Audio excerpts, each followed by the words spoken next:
Hello, thank you for watching.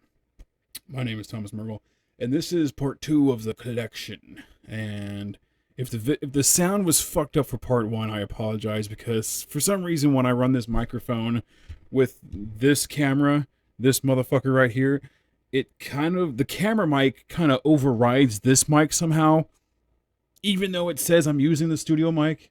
So I apologize if any of these videos ever come out sounding like shit, because honestly, this should sound bassy and buttery and clear as shit, while that thing will sound like I'm talking through a tin can on AM radio. So there you have it. Okay. On the last video, I said that was it for the A's. I was wrong. I have more bands that have the letter A in it. This being the next one. Arch Enemies, Rise of the Tyrant. To me, this is like their only good album. So, you can shoot me if you want. Would rather you don't, but with my opinion here, this is my favorite by them, and the only one I deemed suitable for purchasing. So there you go, Rise of the Tyrant. Very, very good music's happening on there. Then we have Arch Spires, the Lucid Collective. And with a big ass sticker on there.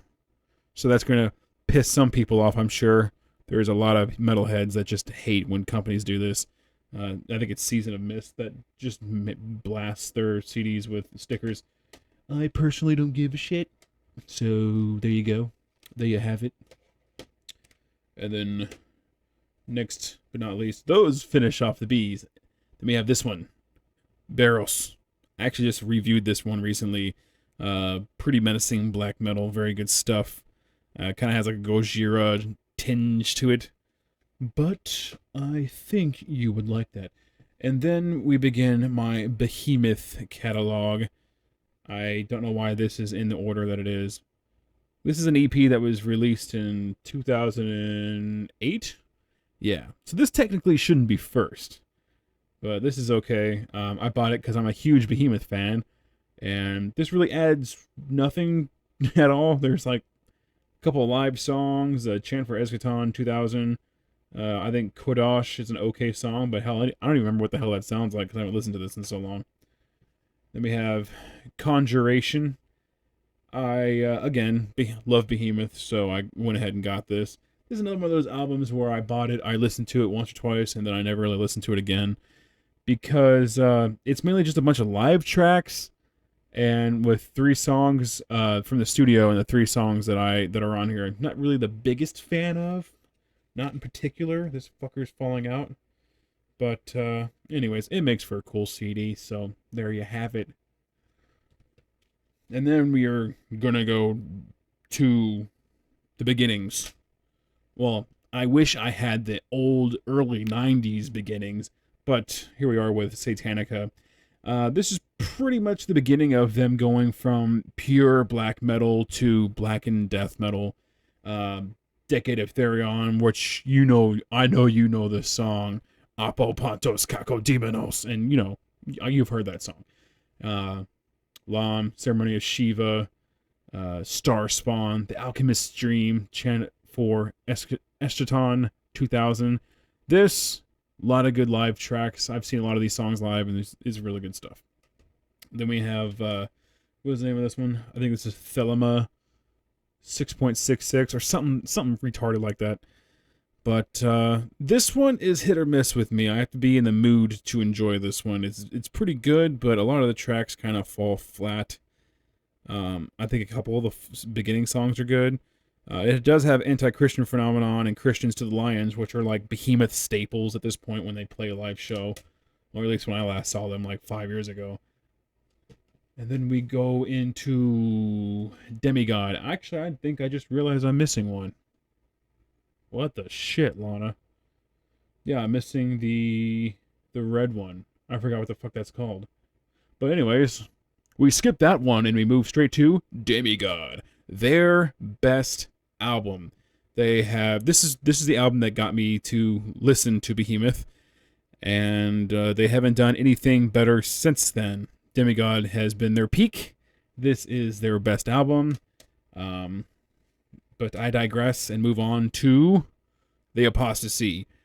Now, Demigod made me a fan. The Apostasy made me respect them even more because even though I think Demigod's a better written album and just consistently heavy, I feel that this one kind of showed some maturity and really put them on the map when it came to creative songwriting.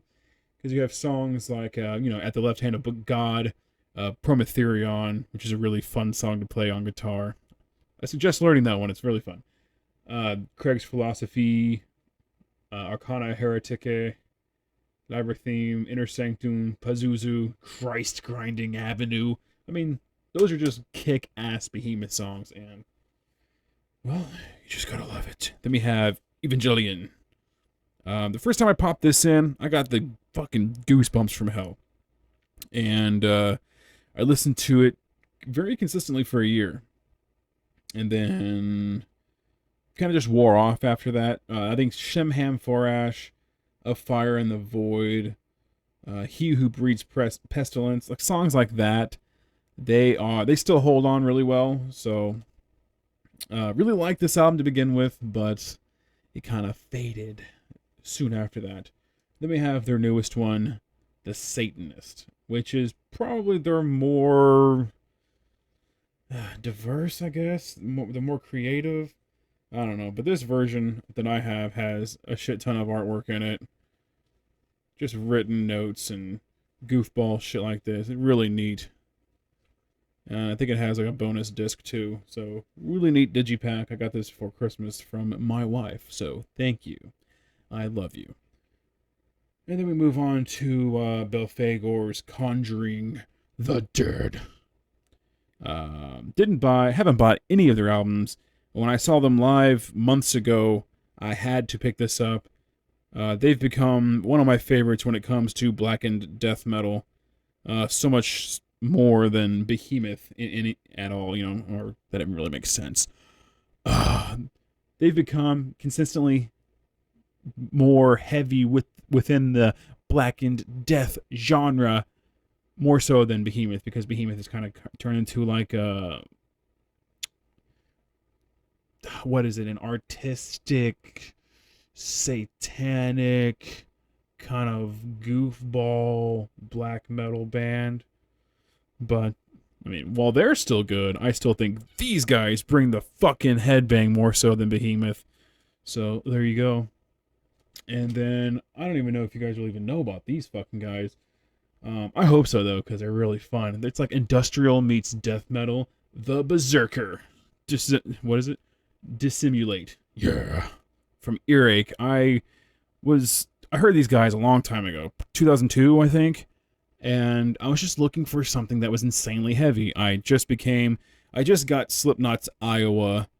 I just became a fan of Deicide, and I was just thinking, God, I need more heavy music. This shit is just awesome. So, Deicide was on Earache. I was on Earache's website back in 2002, 2003. And, yeah, this is the result. Got this shit. Really good album. And then we have World of Lies by the same band. This is my favorite album by the Berserker.